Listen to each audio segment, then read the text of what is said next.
Texas shooting prompting new calls for armed volunteers in churches.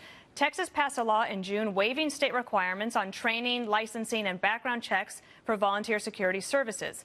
Let's bring in Chuck Chadwick. He's president of the National Organization of Church Security and Safety Management. We're glad that you could be here today, sir. Why did you decide to start this organization? Well, about 15 years ago, I was the director of security for a large mega church in the Dallas-Fort Worth area.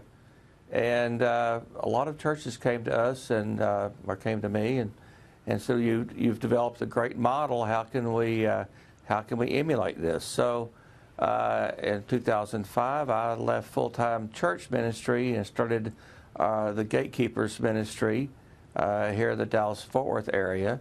And since then, we've grown our Gatekeeper program to where we take volunteers from churches. We train them in a state security program, which is what you would have if you wanted to do security at a professional level. Then we take those volunteers and we license them under the Private Security Act and then deploy them back into the churches. This more or less pushes the liability out from the churches and onto our private security armed guard insurance, and also protects the officers. We've come up with a. I'm just curious if there is. I'm sure that there are pastors that would prefer never to have to actually deal with violence in their churches, but is it just a reality today, and is it irresponsible not to do something like this? I've been asked what was the first thing I thought when I heard this yesterday. What I thought was, I sure wish they had had a gatekeeper there. I sure wish they had had somebody who was trained and able to at least mitigate the threat as much as possible. It's like everyone says, it's merely impossible to prevent these things. But at least you can have somebody there, which is what we call an initial responder.